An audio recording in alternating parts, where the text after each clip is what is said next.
Hailing frequencies open and welcome aboard Treks and Tangents. I'm your co-host Brian. And I'm your co-host Jaci. I'm your Star Trek newbie who treks off on tangents. And I'm your Star Trek expert who is here to get the tangents back on track.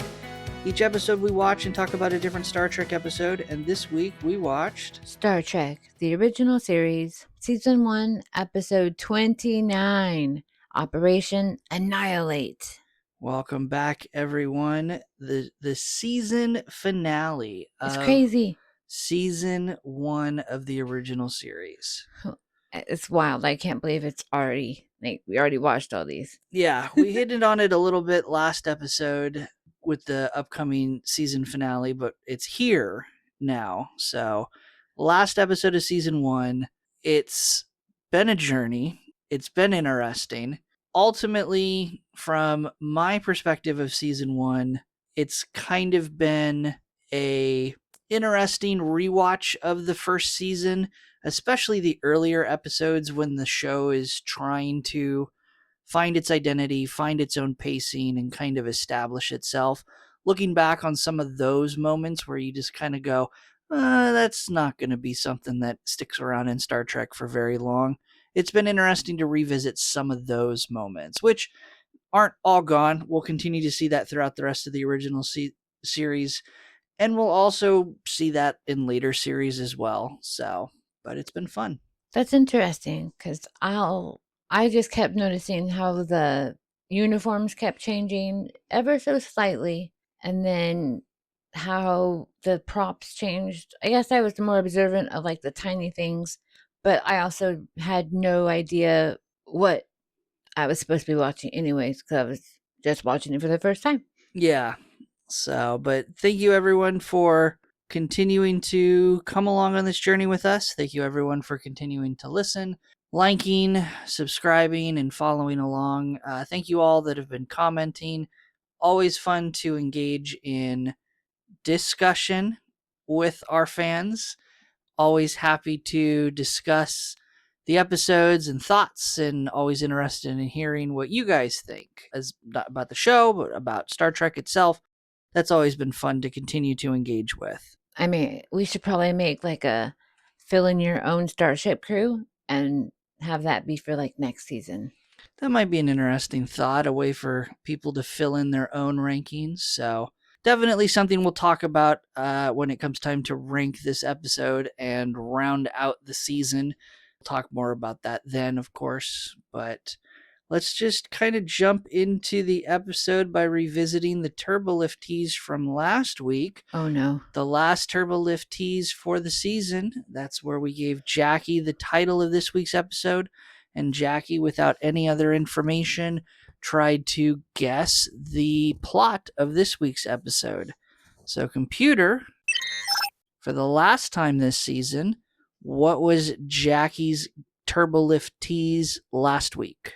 Jaci's Turbolift tease to end the season was, unbeknownst to them, the Enterprise is being hunted by a very angry, mean, rough alien species that we are yet to learn about, and that it is their orders to destroy the Enterprise.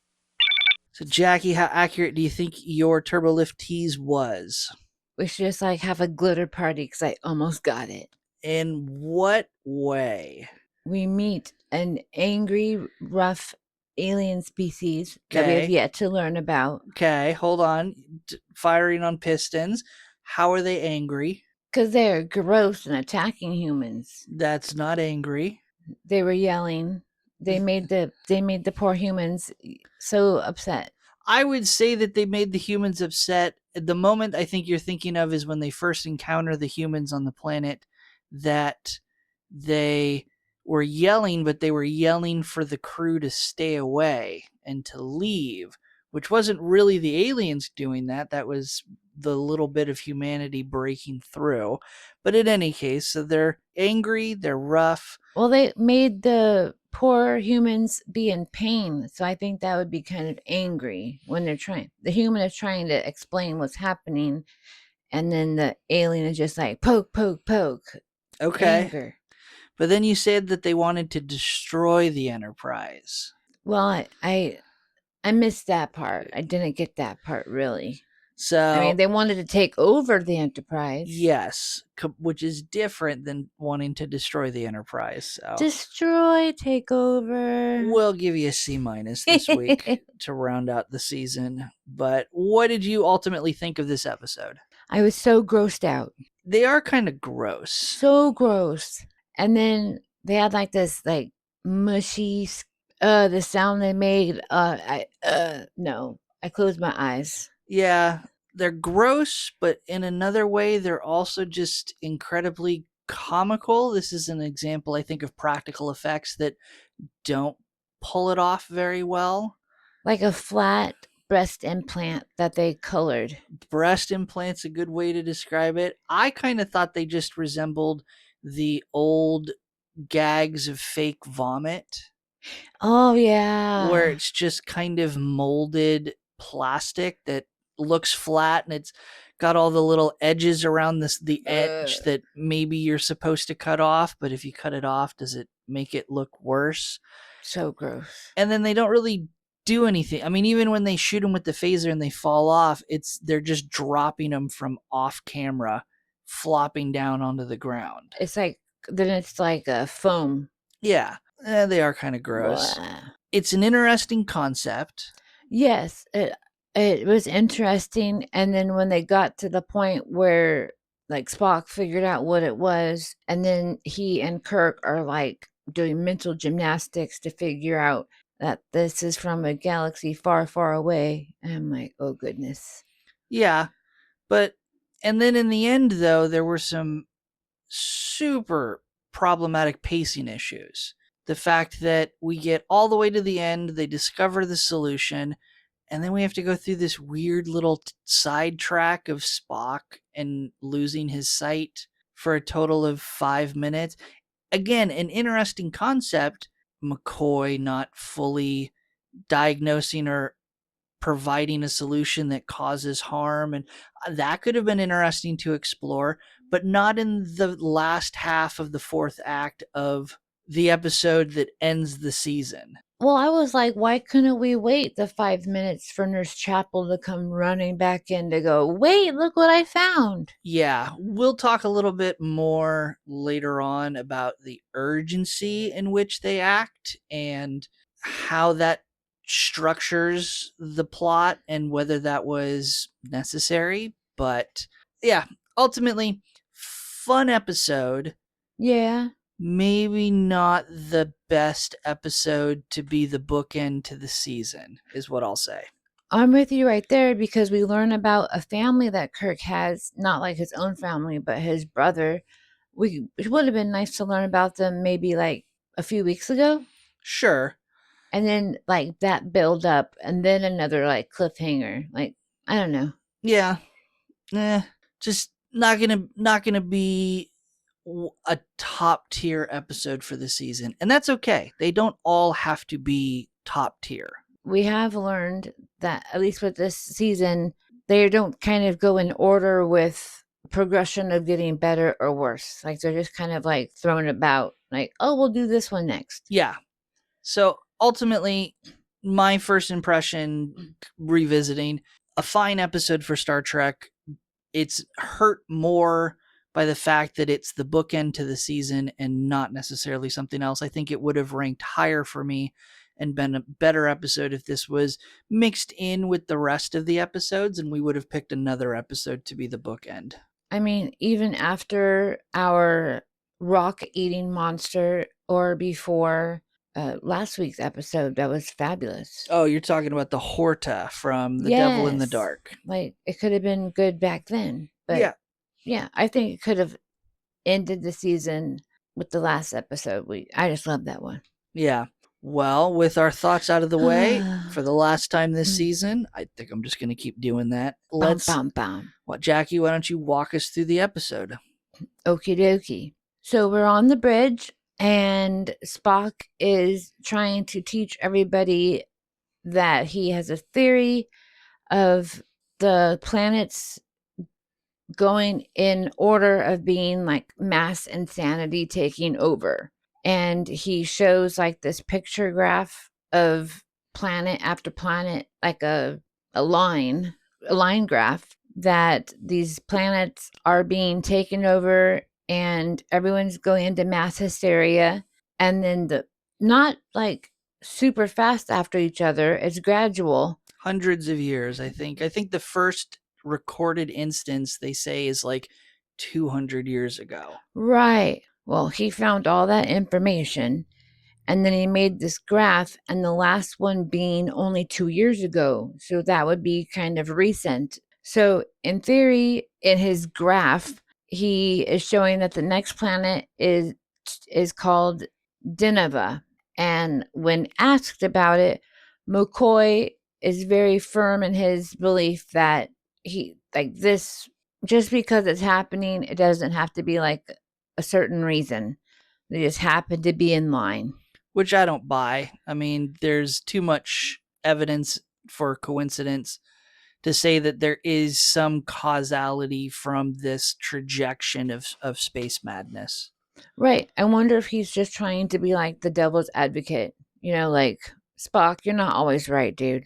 Funny we never hear about space madness anymore. If you think back to the beginning of the season, there was all of this emphasis on the psychological impact of people serving in space on a starship in close quarters, and space madness was a actual diagnosis that people could suffer from. Oh, like cabin fever? Well, yeah, if you go all the way back to some of the previous episodes, Hmm. like one of my personal favorites, the one that you didn't like so much, The Naked Time, is everyone started to go a little bit crazy with that heavy water drunkenness. You're right. They were just kind of pointing it out to be like space madness. So we don't really hear, you just said space madness, and it just made me think, we don't really see them trying to accuse anyone of being afflicted by space madness anymore this far into the season. Well, they took care of it back in episode number 4. You know, Sulu got to do his dancing and his, sword fight, so done. Yeah. But anyways, McCoy is like, that can't be the only reason. And then while they're all up, so the graph is like where Uhura sits, and they're all looking at the graph, and then Sue interrupts to report, like, whoa, there's a single manned vessel in front of us, and it's heading straight for the sun. Like, can we, like, what's up with that? And then when asked, he says that they're too far away for the tractor beam to, like, pull them back, and Uhura is trying to call them, and the pilot isn't answering. So the vessel is all by itself, just going straight towards the sun. And as soon as he, like, gets right up near the sun, we hear the pilot, like, just be super happy that he finally escaped something and that he's free. And then he's, like, gobbled up by the sun and he's burned up. Yeah.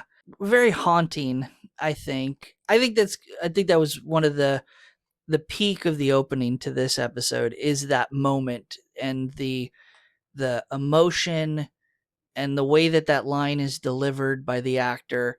Yes. is one of no fear, completely contrasting the situation that he's in. I don't know, just a good moment for the opening for me. Makes the opening. Without it, I think it's kind of a flat opening. No, I totally agree with you. And what we learn later on, this pilot is free of pain and all kinds of sensation that's negative. And so he kind of, like, even though he went too close to the sun, he at least died happy. Right. We'll talk about how that's problematic, but in any case. So then now, since we just saw that pilot burn up, Kirk's like, do a 180 and get out of there so we don't get burned up either. Right, because this whole time the Enterprise has been chasing this ship into the sun, getting dangerously close to it. And so we're going away from the sun, and since the next planet in line was Dinava, McCoy is like, Kirk, doesn't your brother and his family happen to live on Dinava? And then, dun dun dun, intro. Yeah, Deneva or Deneva. See, I kept on hearing It Dinava. might be Deneva. When you look at it, I want to call it Dineva too, but it's like a long. Yeah. I don't know. Well, as we've made abundantly clear on this show, we care very little about proper pronunciation, and we will absolutely butcher the names in the name of entertainment. So, Deneva is what we're going to call it. So we come back and we're still on the bridge and we hear Kirk's log, and we learn that Geneva was colonized over a century ago, but it seems to already have been taken over by the mass insanity. Then Kirk comments on how Geneva is one of the most beautiful planets in the galaxy. Yeah. Okay. Yeah. We don't see any of it, but okay. So Spock, Scotty, and Kirk are all discussing the recent history of Geneva. They're interrupted by Yahara, who has happened to have a transmission from that very planet. It's like the planet's ears were ringing. It's a woman and she's begging for help. And then Kirk is like trying to talk back to her, but the transmission stops. And then Kirk is like, Yara, get her back on the horn. We got to see what's up. And Yahara has to say firmly that she cannot. The woman stopped broadcasting, so she can't contact, because Kirk is like really like amped up, like, come on, Yahara, get a hold of them. But she can't. Yeah, and Kirk in this moment identifies that this is probably his brother's wife who is on the planet, and he says, yes, McCoy, I do have family on the planet. My brother Sam, his wife, their son, my nephew. I think Kirk is not really identifying the voice based on the sound of the voice, but because they're trying to use this private transmission channel, which is clearly his own family's identification, so instead of trying to reach anyone on the planet, at the same time they were trying to reach, just dial the phone number for his own family. And so we also learned that Sam is a research scientist. So that's interesting. But now we're in the transportation room, and Kirk has put together a landing party to check on everybody down on Dinaba. And before we go, we're going to put our phasers on stun, because we don't know what we're walking into or beaming into. Yeah, pretty standard. Put it on stun so you don't accidentally kill someone. And so just before they go, Spock tells everybody that the amount of people on the planet, little activity is recorded. Like, he cannot hear anything that's going on. His sensors are flat, and so still be aware. And Yahara still can't contact anybody, but let's still go. And they have a yeoman going with them, and Kirk, this is the first time I've ever heard him tell a yeoman, make sure you get everything write it down. Yeah, so identifying, we've questioned in past episodes, why is a yeoman going down? Why do we have an extra person going down that doesn't seem to do anything?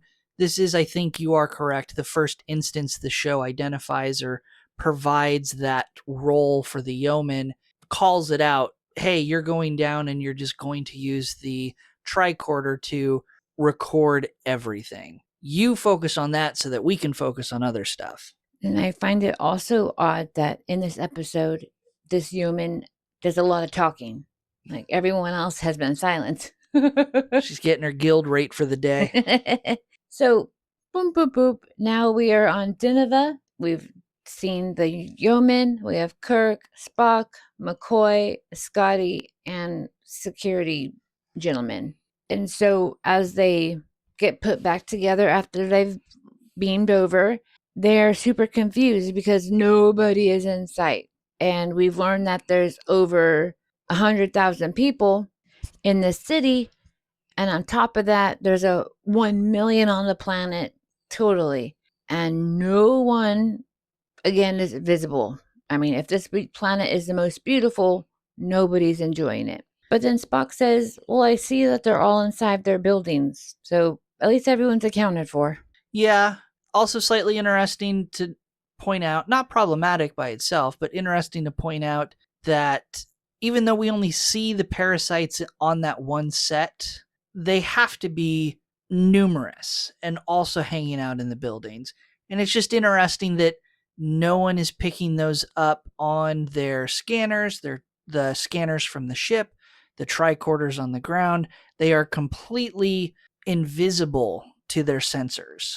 And yeah, we have no idea where they are either. Like they're just landing in an open area. One could be next to them. Yeah, it would have been interesting to interject in this moment when they're making the conclusion or the observation that everyone is hiding out in the buildings. It would have been a cool time to have Spock maybe bring up that, hey, we also detect numerous unknown life forms or unknown signals coming from the same buildings as the humans, and they're so intermixed with the human signals that our ship could not determine or pick those up from orbit. But while that we're on the ground and we're so close to them, we can at least see them. That sounds like, yeah, that would have made much bigger sense. So as they're looking around and they're chatting, we hear a group of men coming down a sidewalk and they're yelling, "Get away! We don't want you! We don't want to hurt you!" And they have clear clubs. They're like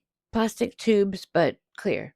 Yeah, they're not tubes, they're solid plastic, so they're rods, but Got it. But they're clear. Like that was so weird. yeah.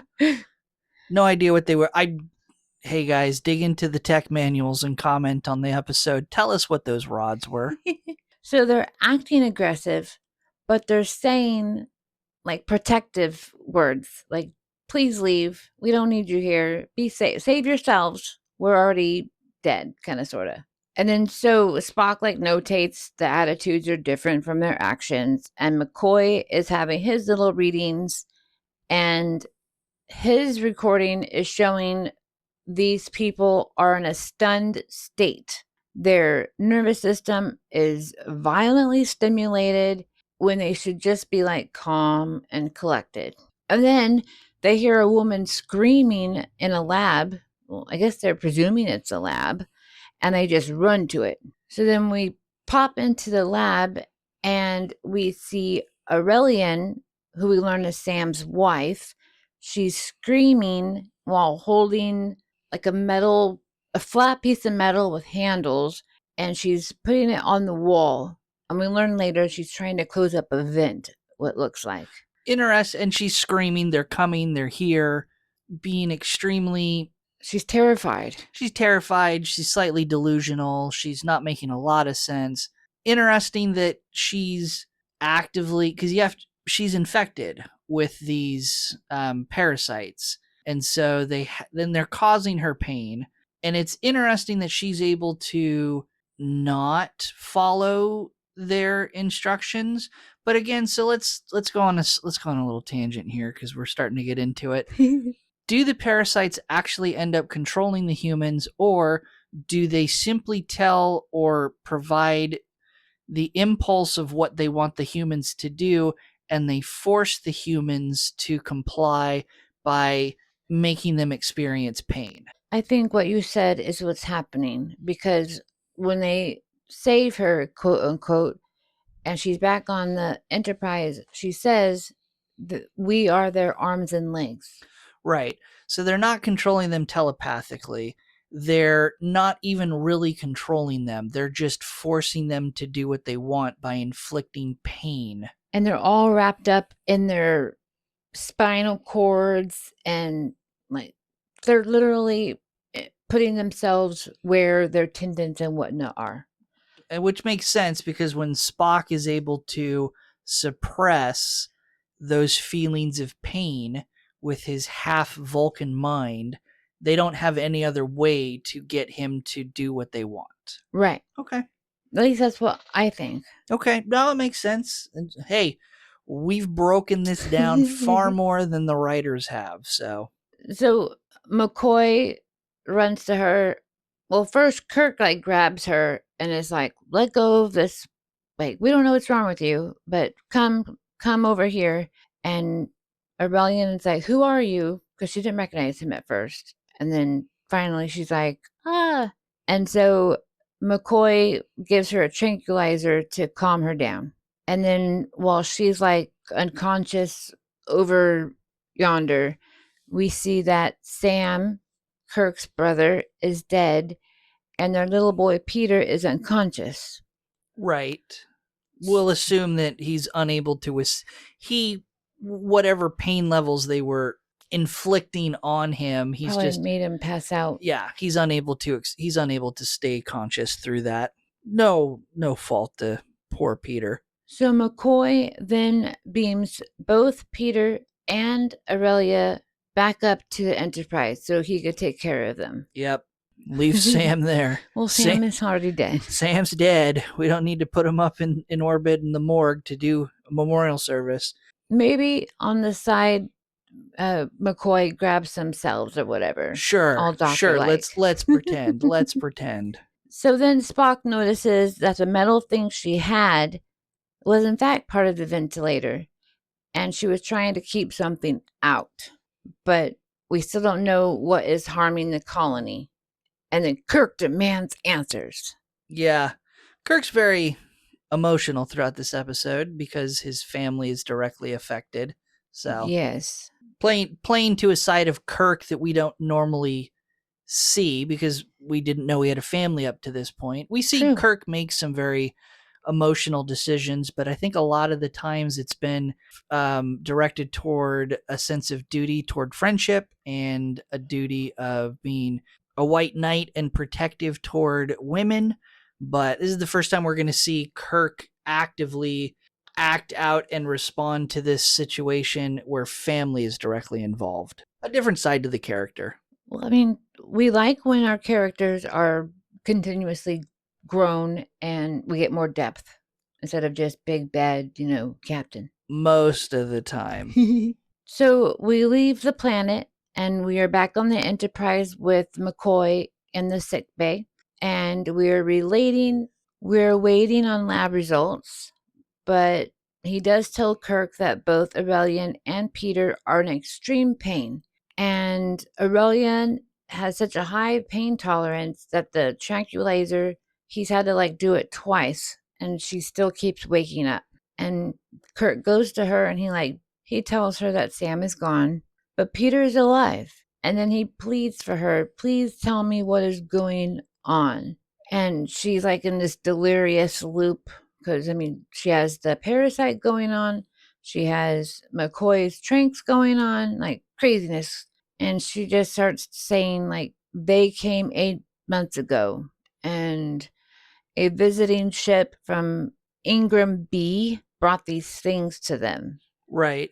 And if you go all the way back to the opening when they're describing this path of madness before they do anything else, Ingram B was the last planet that the madness was observed and was the last stop before the Denovan system. And she goes on to say that the evil things do use the planet's inhabitants as their arms and legs. Right. And she's in extreme pain again and fighting to tell Kirk all of this. And McCoy then tells Kirk that every time she answers a question about what's happening, she's fighting pain. It's like the parasite is gouging her every time she tries to say what's happening. Right. Specifically, the parasites are aware of the fact that she's divulging information about them, and they're trying to force her to be quiet by inflicting pain upon her, which is interesting. That gives, now we have a little bit of insight to the parasites and that they have a slightly higher function than just baseline parasites.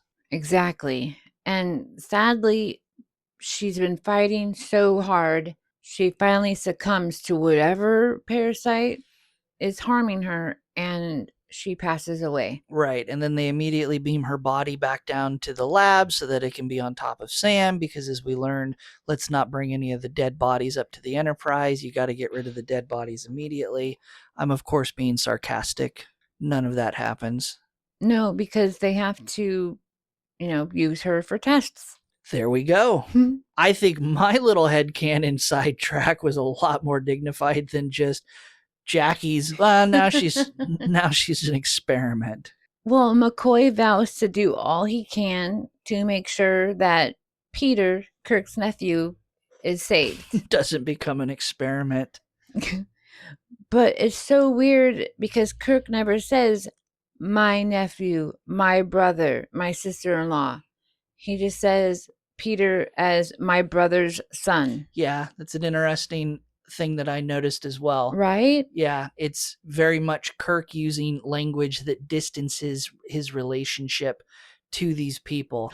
Maybe so he can stay focused that he needs to do a job and not be too emotional. Maybe. I don't know, I just thought that up. The other explanation is that he feels no actual connection to them, but we know that's not true because he's so emotionally invested in this. It's an interesting observation.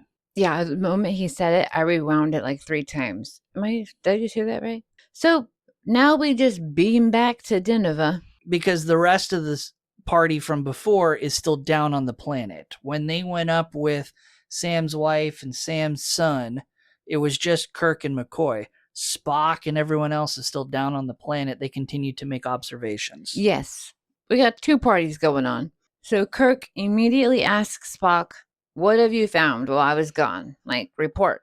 And Spock says they haven't seen any other people, only the people they stunned earlier, and they're already gone. Because when those 4 men came with those rods, they stunned them and left them there when they found Aurelian. But since then, now they're gone. And then Scotty tells Kirk that they hear a strange sound and we're going to just go check it out, but you arrived, so why don't you go with us? So Kirk tells them all to turn their phasers to tier 3 because they know that the creature, whatever they're looking for, can kill people. Or at least infect them, which would be also a problem. True. So 3 is like killing? Sure. Let's not go on a tangent about phaser settings this week. Okay.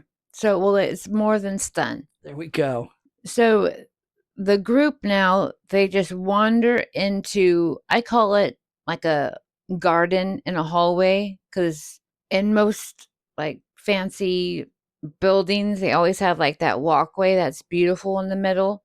So that's what I'm envisioning where we are walking and following the noise to. So it's a dark, beautiful place, cool and dark, and so gross. All these like square, semi-square breast Blobs. plants. Yeah. Breast implants. Are attached to the wall, attached to the sides, on the floor, and they're just making this weird like sucking sound. It's just gross. So go ahead and describe this sound, Jaci. I'll do what the captioning said. No. It said sickening suck. Okay. So that is definitely more accurate. Everywhere else you look, when you look at the breakdown, even on Memory Alpha, they describe it as a curious buzzing noise. No. It is a space whoopee cushion. It is a So gross. wet fart sucking sound. Yeah. So gross. It is gross. And it's flesh colored with like a red dye curlicue in the middle. Right. So gross. And for clarification, we laugh when we say it looks like a breast implant, but it is not uniform in shape. It does. No, he's just saying it had like that feeling. Yeah, but it is a blob. It does very much look like someone went nuts making fake vomit. Yes. They had fun. The art department was like, yeah. Yeah. And in this moment when they find him, even the yeoman that's with them goes, "It doesn't even look real." It's like, that's her first speaking point. No shit, yeoman. They look fake as hell. I really hope that someone inserted that line as a direct comment toward the props that are used for these parasite aliens, because it really just made me laugh in the moment. Like, yeah, it really doesn't look real. Oh, maybe this is like to bring the viewer back because everyone's going, ugh. I hope so. So then they all like get their phasers and some are kneeling, some are standing, and they just like shoot the whatever gross one they're pointing at. We don't really know. And then poof, they fall down. And then they're looking at it. Even Spock's tricorder doesn't recognize what it is. So, like, Spock suggests, why don't we risk it and take it onto the Enterprise for research? And I'm on the couch going, no. No, let Peter die and experiment on him. It's safer. Well, I saw one of them like fly, like a bat. So I was like, no. Yeah, like a bat, like a frisbee. Well, like the creature bat. I guarantee you there's some cast members off camera just chucking them. So they all turn to leave. Like they're just leaving. Hello. These are gross and harming people, but let's just walk away. So they turn around and start walking out. Oh, sorry, I forgot to add. Kirk said instead of taking one on board, why don't we just try to trap one and check later? So I think that's why they were going to leave, to find materials to trap it. But still, they're not like watching to make sure no one is following them. So they are leaving, and Spock is last in line, and one of those ugly things attacks Spock. Yeah, it like flies up and attaches himself onto his back. Spock obviously is in pain. He kind of stumbles. Kirk rips it off of him and catches him and is like cradling him on the ground. Is like, "Are you all right, Spock?" And then we fade out. And for those of you keeping score, this is our first commercial break. Yes. We haven't skipped over anything. We just had that much happen in the first act of the episode to cram in. Again, huge pacing problems with the episode. Act 2 and Act 3 are a little bit quicker, and then boy, do we just shove everything in at the end. So it's weird. So we're on the Enterprise. All of us have been backed. And in the sick bay, McCoy and Nurse Chapel are like doing surgery on Spock. But he is fighting the anesthesia and keeps waking up.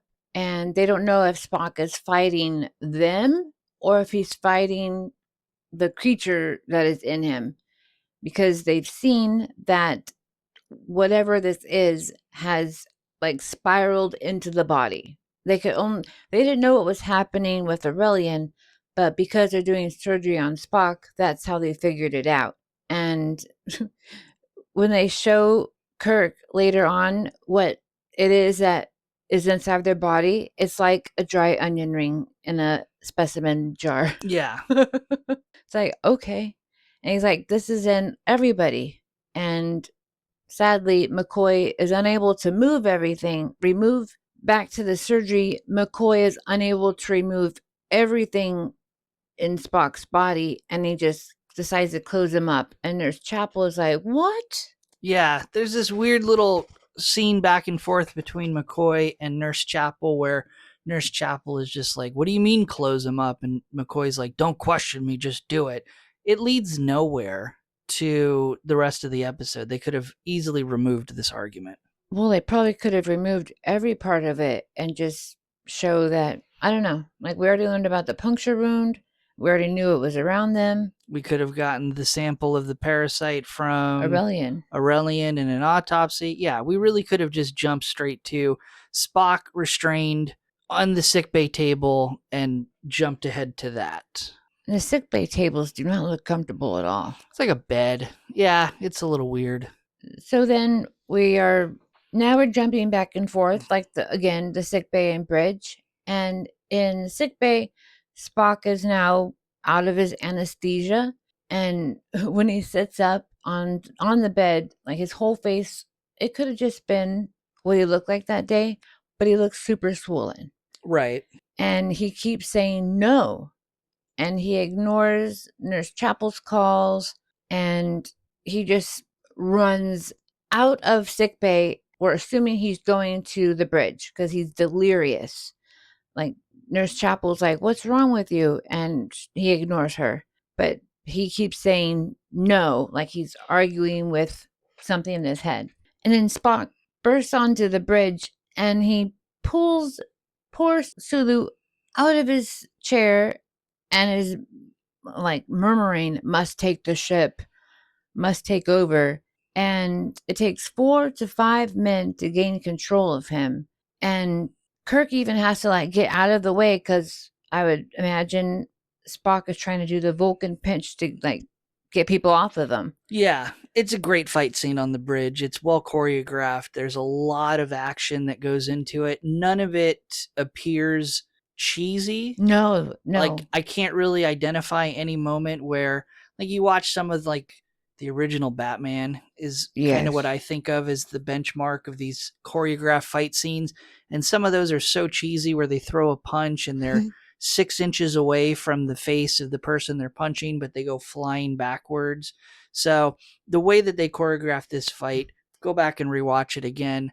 I think it's great how they don't really do a lot of punching. It's a lot of tussling. It's a lot of throws. One of the best fight scenes, even though it's brief, in the entire season. Well, I don't think they don't want to harm him. They just want to get him back into bed. Right. Like, calm down, honey. Right. And Spock isn't really trying to win a quote unquote fight. He's literally so focused on just gaining control of the ship. Exactly. And then Nurse Chapel runs in and she gives a sedative to McCoy to administer to Spock. And then now Spock can go back to sickbay. And why don't we use security restraints this time? Yeah, probably a good idea. So we're back in sickbay, and McCoy is showing Kirk how much pain Spock is actually in. And he's had the screen off. And when it turns on, it's like through the roof. And McCoy is explaining that this what seemed to be is making the people mad, like all the pain that they're in. So, but Spock is like, I can totally be back to work. I'm strong. Like, I'll just will the pain away. I'm a Vulcan. Rewatching this, I don't really buy it. I mean, this whole next series of events, even knowing the outcome, I don't really know that this is accurately portraying that Spock is in control versus the parasite has won control over Spock. That's why I asked the question in the beginning, do we think it is telepathically controlling people, or is it just breaking them with pain and so they give in? I see. It's interesting. It kind of makes for a problem with this next series of events, but so McCoy asks, so if you have so much control over this because you're a Vulcan, what about that human side? And so there's like no answer. But he jokes about the human side being an inconvenience. And so they're like, ha ha ha, stay in bed, make sure you rest. And then they leave him. They leave him alone. And Spock is like, I got this covered. I can win. There's no more pain, quote unquote. Yeah, there is no pain. There is only Zool. Jaci, what is that a reference to? I don't know. Okay, we'll add Ghostbuster to our list. Oh, I've seen that then. You've seen that The then? original. The original. Yes. That makes sense now. Okay. Yes, I've seen it. We'll take Ghostbuster off the list. I've seen the original multiple times. So they leave him because, he will follow the rules. But Spock just like pops the security things off. The restraints. And walks out after Kirk walks out also. Right. So then we get a long scene where Spock has broken out of the restraints in sickbay. He goes down to the transporter room. He's carrying this specimen case presumably to try to capture one of these parasite creatures. And in the transporter room is Scotty and another transporter technician.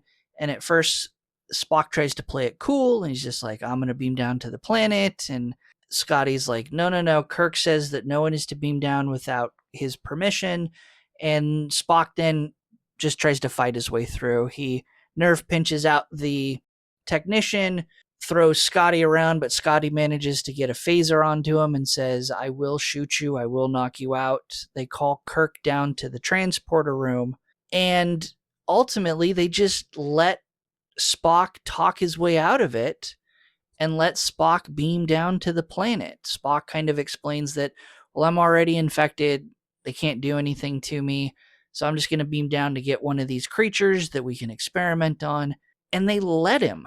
Because he also tells him he's gained control of the pain. So it'd be no issue. And we're just believing him. We're just ignoring the fact that Spock has just attacked 2 members of the crew. And everyone's not leaping to the conclusion that this parasite creature is in control of Spock. Exactly. Like, you're not supposed to nerve pinch your friend. Yeah.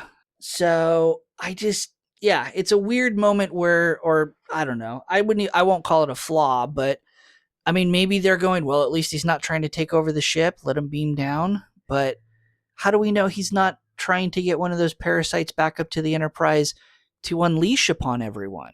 True, and I think that's why McCoy is so upset at Kirk to allow him to go down, because McCoy is like, WTF.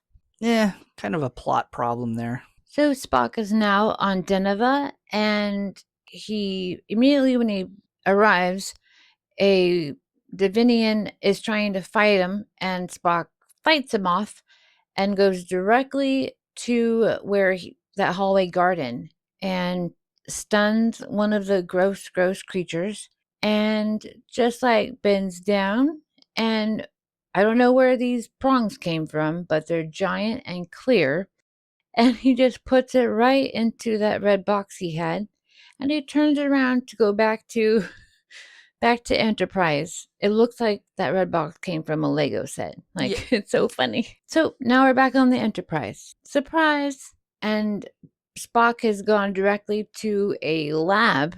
There's so many places that I learned on this episode. Yeah, this is going to be the laboratory in sickbay. This will be the first time that we do see it on camera, but this is a part of sickbay.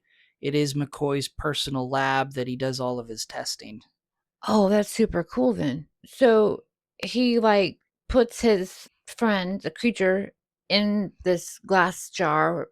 It looks like a coffee maker because it has all these dials above it. And he welcomes Kirk and McCoy in to see what he found. Like, it's McCoy's lab, but welcome in. And McCoy immediately starts to scan Spock, like to check to see, are you okay? And Spock's like, stop doing that. Let me tell you what I found. But McCoy is still concerned. Anyways, back to the creature. Spock has determined that these gross things are individual cells that belong to a larger brain. Which is just kind of their way of tying in this idea that they control the other people. Again, it kind of is in conflict. If they're all connected as a brain, there's no. I'm stuck on this idea that they're not controlling them telepathically, they're controlling them by pain. Okay. Maybe both, because I get your point now. Because if they're all connected and they're all acting as one brain and they're parasites, so they're all acting in unison, I guess that's maybe a way to explain why everyone who's infected has one goal, and that is to either build or capture a ship so that they all can get on the ship and they can go to the next planet. Yikes. And then Kirk is like going off on more tangents, like this far, far away galaxy, that this is a bigger creature. Like, I don't understand either. Yeah, it's kind of a way for it's them. like blah, blah, blah, blah, blah. Yeah, they're trying to be like, well, it came from outside of our galaxy. And it's just like, we don't need to know any of this, dude. So then Kirk's like, well, fine then. You have an hour to tell me what it is and how we go about it.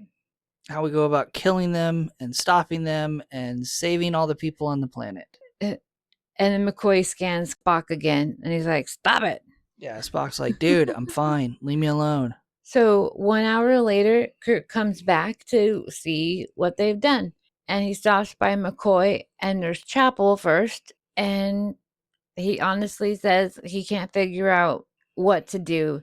He's used radiation, he's used heat, and he's afraid that if he does anything, he's just going to burn up the nephew and Spock. Right. Whatever they can do to kill this creature will also kill the host. And then we learn that Enterprise has 14 science labs and the best equipment, and Kirk is very upset. So while we're in the conference room, we hear over that there's a new log, and this is where Kirk is like fighting with himself. He's like, I don't know what to do if I just worry about what I have up here. I only have 2 to worry about, but if I can't fix what this thing is doing, then I have to kill 1,000,000 people. Yeah, that's going to be ultimately the solution that Kirk settles on.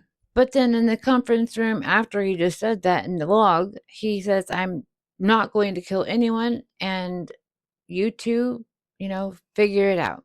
And then, just like you said, the spacing. So now we're back in Kirk's quarters, and Kirk, Spock, and McCoy are talking about everything that they've tried. And then they're like, wait, the Denivan who got away, who died in the sun, must have figured it out because he was so happy once he got like right in front of the sun, and it must have killed the creature.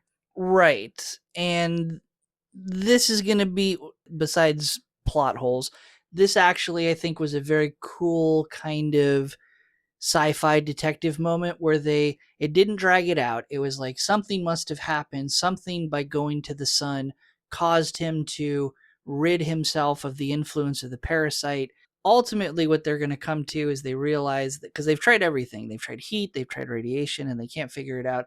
And then they come to the conclusion that it's light. It's the fact it has to be that the sun is so bright and he's so close to it that it's the light that causes. And they also are able to then go, yeah, that's right. And that's why all the humans are hanging out inside of the buildings, because it's darker in there. It's And all of them were in that dark hallway. yeah, and I mean, even when you look at when they're outside, they're kind of not really, but they're kind of sticking to the shadows. They're kind of sticking into the shade. And so I think kind of a cool moment to just kind of tie that back to the beginning, instead of having the pilot of the spaceship flying into the sun is kind of a throwaway moment. So I totally agree. And they come up with this thing about 1 million candle lights. Okay. it's a way to measure light. So they do the experiment, and wow, it did kill the creature. Right. But the three that were standing there had to wear special goggles. Like when you go tanning, I don't go tanning, but when they lay in those sunbeds, you got to wear those tiny goggles on your eyes. Yeah, so specifically, they've got this isolation chamber that they can use to expose and create this bright environment to mimic being exposed to the light from the sun. And I do have it in my notes. It's a little odd. I mean, okay, safety first, let's put on the goggles. But even later, when they do this experiment on Spock, the lights get brighter in the lab. What's the point of this isolation chamber if it's just letting the light bleed out everywhere? Makes no sense. It's light, it can escape and go wherever it wants.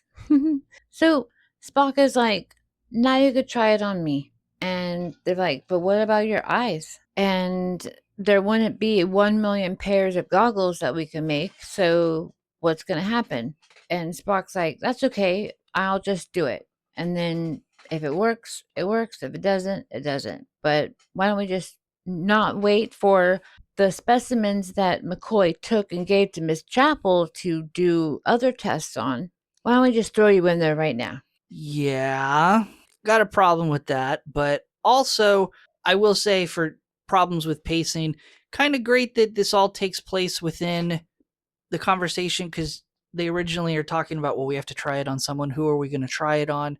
McCoy and Kirk are kind of sweating about going, well, Mr. Spock makes the most sense, but we don't want to experiment on him. And then Spock volunteers. That all takes place in what, like 30 seconds? Yeah, he knows he has to do it, or else poor Peter's unconscious. Right. And so I kind of appreciate for the show, for the pacing, that they just kind of got on with it, and they didn't have to like have the debate and then go to Spock, and then we had to have a conversation with a logical Vulcan who is trying to come up with other ways. It just kind of happened. The only way it could have been more perfect is if you cut Kirk and McCoy out of the whole conversation and you just start with Spock walking back into the room going, it worked. Let's do it on me. Let's go, boys. Yeah. And then when Spock goes in, McCoy is like, he is the best first officer. Like, oh, so if he dies, we're going to be losing him. Spoiler, Spock doesn't die. Yay! But they just had to make sure, those two always are like picking at each other. I thought it was very cute to add that. And so Spock comes out. He's like, yay, I feel great. No parasite. But I can't see. Right. So to speed it up, we get a very condensed scene where Spock is blind. Everyone's concerned for Spock.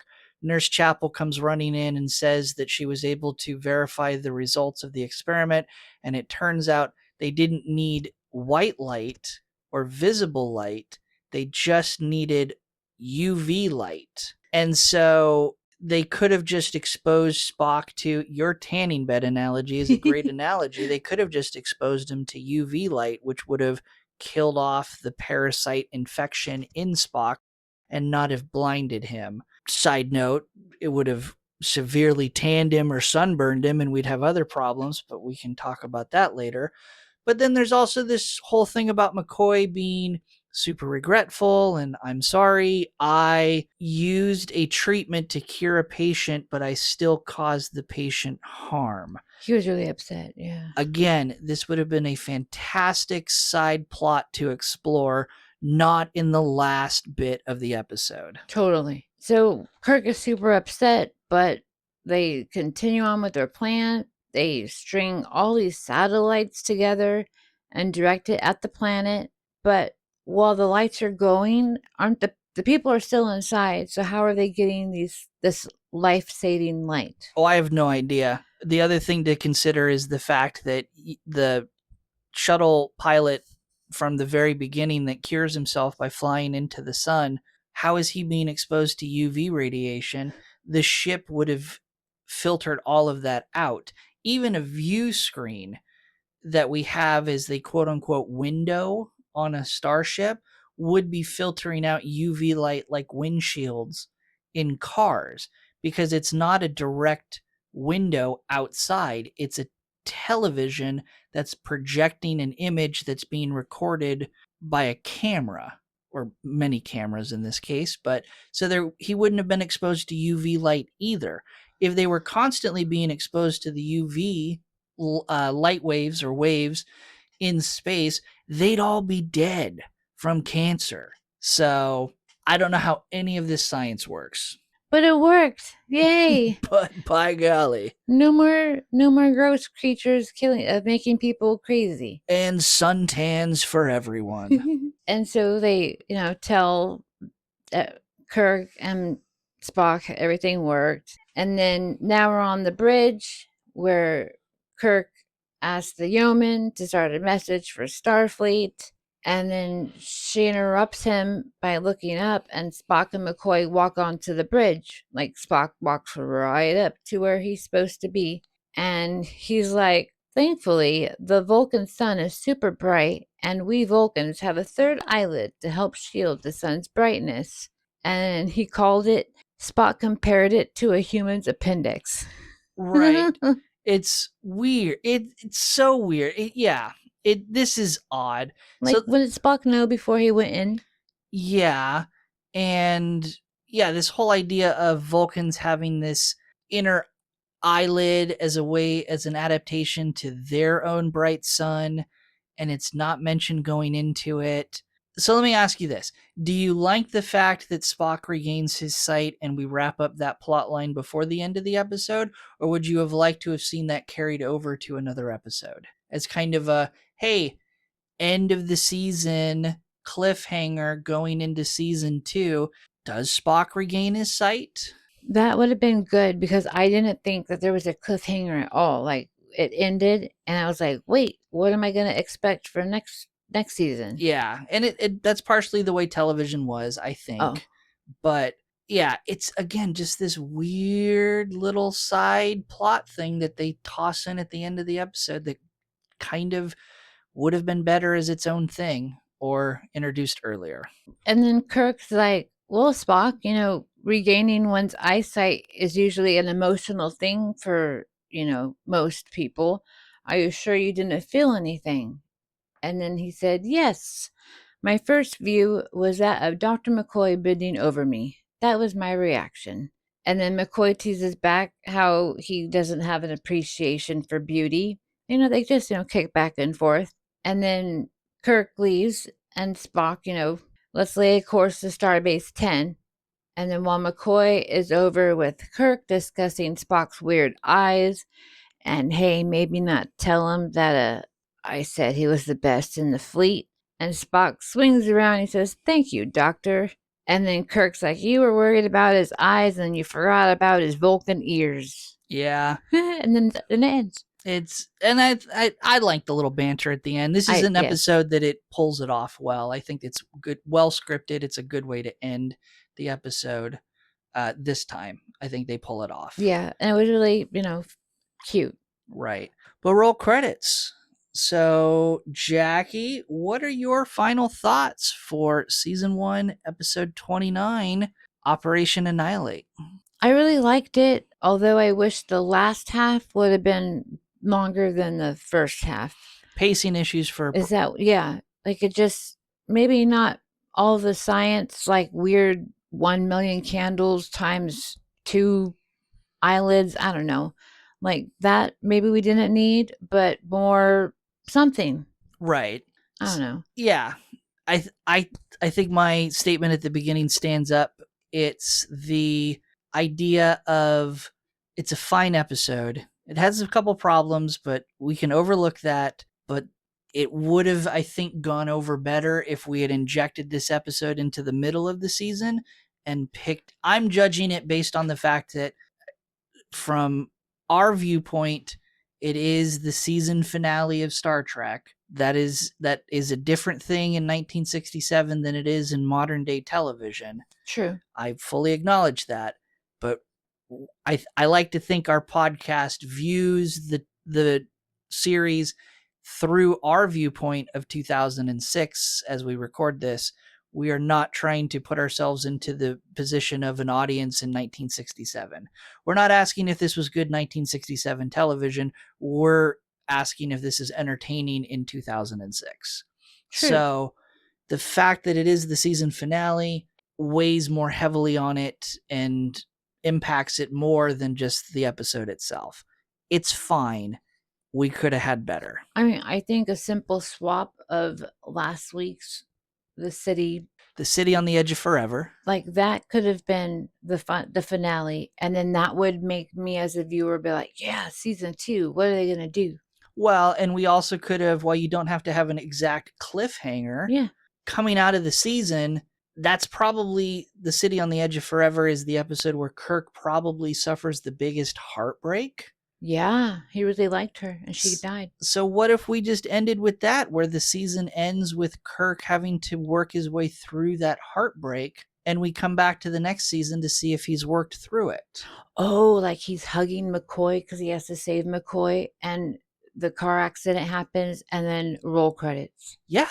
That would have been awesome. That would have been a good season ending. Not that I didn't want her to die. No, Jack. No, you did. Jackie's like, another experiment. Let's cut her open. Bring her back to life, Franken style. Right. So, Jaci, I'm looking at our quotes. Why don't you give me your quote, your favorite quote from the episode? Easily, for me at least, is pain is a thing of the mind. The mind can be controlled. And it's Spock to McCoy when he's talking about being infected by the parasite. And I live this every day. And I think that's why it resonated with me. Chronic pain is terrible, but if I let myself sit and, cry over it, then it just gains more power. But if I fight and make myself get up and do something, then I'm at least able to push it to the back of my head and do those dishes that I've been putting off. All right.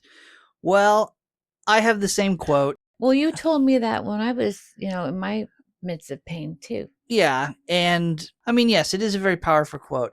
It's also one of the few quotes to the episode that is memorable. It's not a very quote heavy episode. I'm sorry, I do love it when Scotty says, I'll make you go to sleep. Yeah. That's good too. So those are going to be our final thoughts to the episode to wrap it up and our quotes. Don't forget, over on our Patreon, we are going to record our Star Note bonus episode free for all of our Patreon followers, where we kind of take one or two topics and we dive a little deeper into the episode. I think this week's Star Note is going to address why was there such urgency in all of these actions?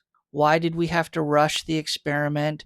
Why did we have to immediately jump to the conclusion of, well, we just have to kill everyone on the planet and so forth? There's some problems with those thoughts that I think we'll get into.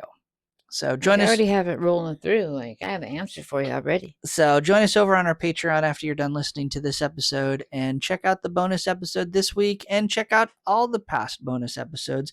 Again, free for all of our Patreon followers. You don't have to pay a dime to get access to those bonus episodes, but you do have to follow our Patreon. And leave some notes and, share all that great jazz. But I do have some Tribble tidbits, which is what we indirectly call our fun facts to the episode, or just interesting facts to the episode. And why do we call them Tribble tidbits, Jackie? Because they're amazing, and I'm sad they were not shown yet. And because Tribbles are both a curse, a blessing, fun, interesting. So they're like glitter. Exactly. Awesome. Episode first airing April 13th, 1967. Kirk's brother Sam is just portrayed by William Shatner. If you zoom in on Sam's dead body when they roll him over, it's Shatner wearing a fake mustache. We're going to pause here and we're going to show Jackie. Yes, because I totally missed it. I was busy admiring Aurelian's jumpsuit. That is definitely William Shatner wearing a mustache. They were really close brothers. Very close brothers. There's lots of reused set pieces and props in this episode that you can find if you look. Jumping back, you can find Baylock's lamp device from the Corbomite maneuver in McCoy's lab. The neural neutralizer chair from Dagger of the Mind is the chair that Spock sits in this episode. I saw that. I did notice that. Inside the light chamber. The chairs from Chief Vandenberg's office in The Devil in the Dark are found in Sam Kirk's office. They're just painted pink. So lots of reused props and sets are popping up in this episode. Well, it saves on the budget. Yes.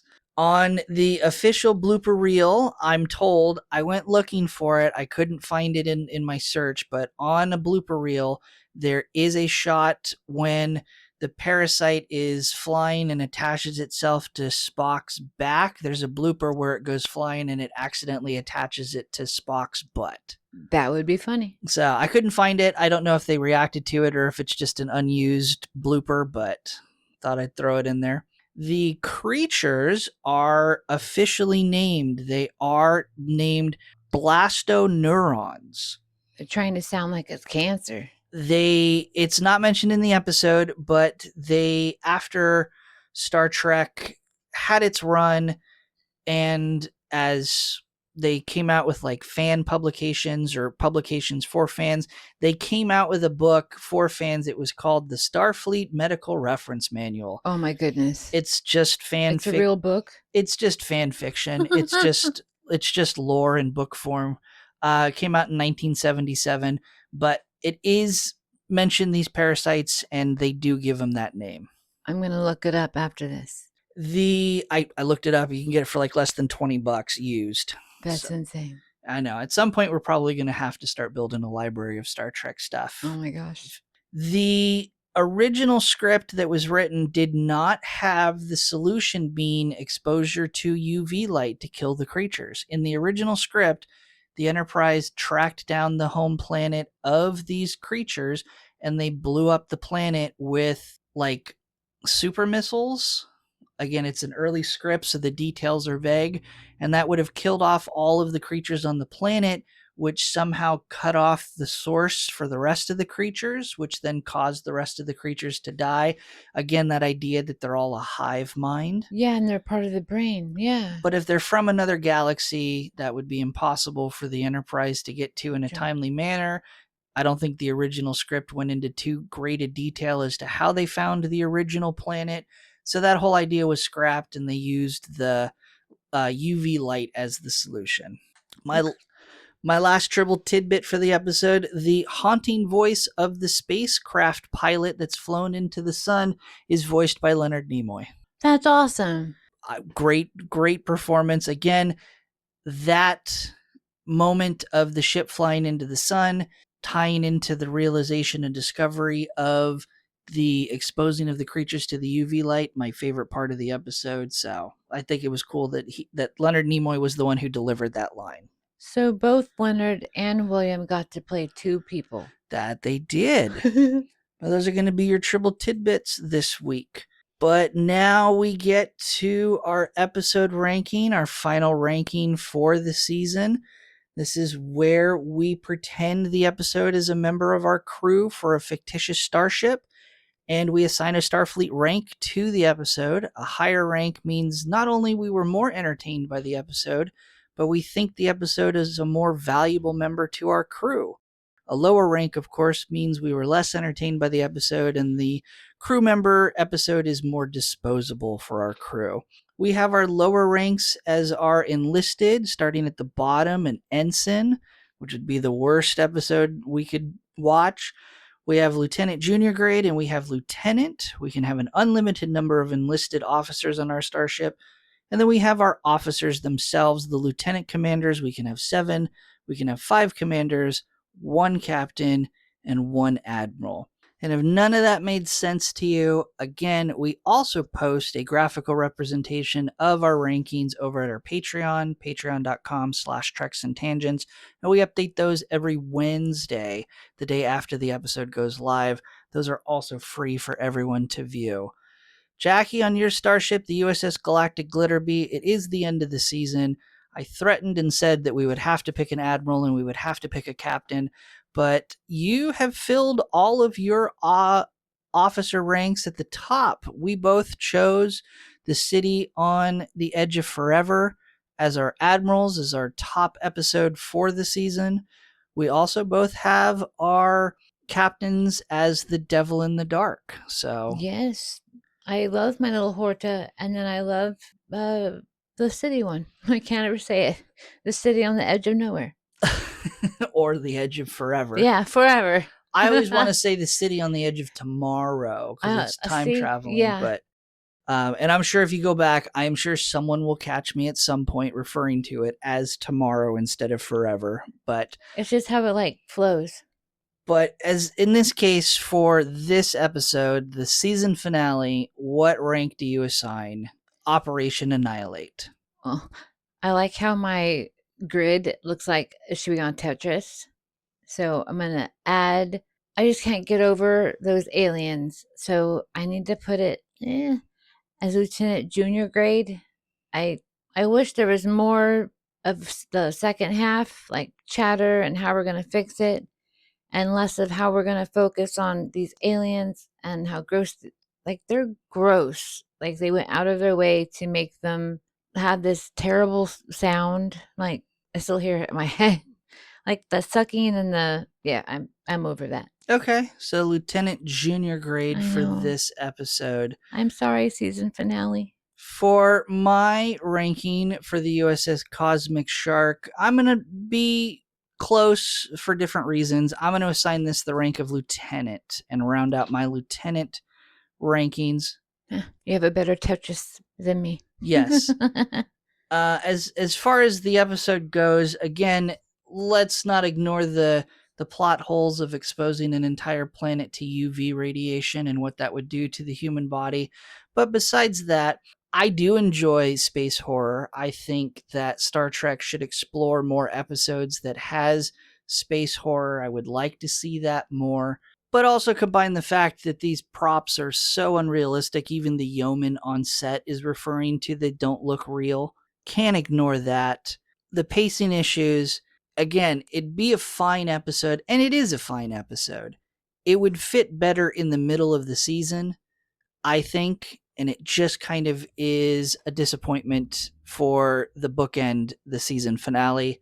But ultimately, fine. It was entertaining to watch, not one that I would go back and rewatch. Lieutenant is going to be my rank to round out the season.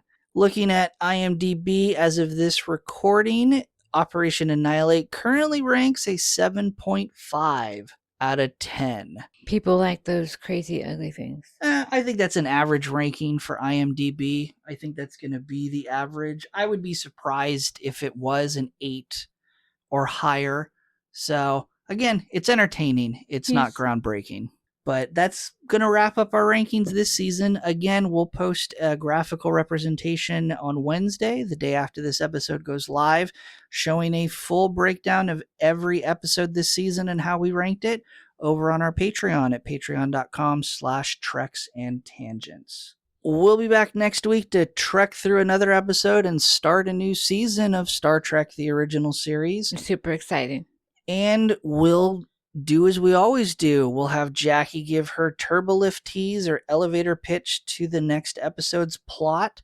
I'll give Jaci the title of the next episode, and Jaci, with no other information, will give a brief pitch as to what she thinks the plot's going to be. Let's hope I do better this time. Next week's episode is entitled Amok Time. This episode will be about one Enterprise crew member by themselves, and they're going to have to go through a personal journey. And on this journey, it's going to be they're going to find something about their soul, but doing it alone is not fun. And Kirk and McCoy are going to, force their way into it, because who knows, we might have a new character, season 2, episode 1. And we are going to help this character be a success at this journey. And then we're all going to come back home and chat about it as we go on to the next journey. And tune in next week to see if Jackie's guess is correct. If you want more show information, you can find and directly support us on our Patreon, patreon.com/treks-and-tangents. Again, we have our free Star Note bonus episode every week. We have our graphical representation of our rankings. We have once a month diving into an episode of the Star Trek animated series. We have all of our test episodes that we recorded on Fringe and Stargate SG-1 to prepare for the podcast. And our April Fool's one. We have our April Fools on our Patreon and elsewhere episode where we dived into Con Air. Woo-hoo. So we're always looking for new ideas for the Patreon too. So if there's something you guys want to see, we can absolutely take suggestions from the audience. If you want us to try something different, let us know. Happy to always consider suggestions. Or even a different thing to watch. Right. That might be fun. You can also follow us on x.com at Treks_tangents. We're on Instagram and Blue Sky at Treks and Tangents. But Jaci, where can people find you, and what are you up to? I'm hanging on Instagram mostly at Jaboom, JIBBOOM. I have everything on there. I have fashion for the mid-sized gal, fashion for the disabled, makeup, disability advocacy, my music. I play the tuba and the flute, and also all about my service dogs and show how they're doing. All right. And you can watch me stream a variety of video games over at twitch.tv/PiratePoundTown. On YouTube, I post video games and other random content on my main channel, Pirate Pound Town. And I've got a side channel on YouTube for coin collecting and other hobby material at Pirate Treasure Hunting. I post socially on Blue Sky at Pirate Pound Town, and I can be found on Instagram under Pineapple Cannibal. Links to all social media can be found in the episode description. Thank you everyone for tuning in to this week's season finale. Hope you had fun like we did, and we'll see you next week for a new season. Be sure to wear sunscreen when you're out tanning. End transmission.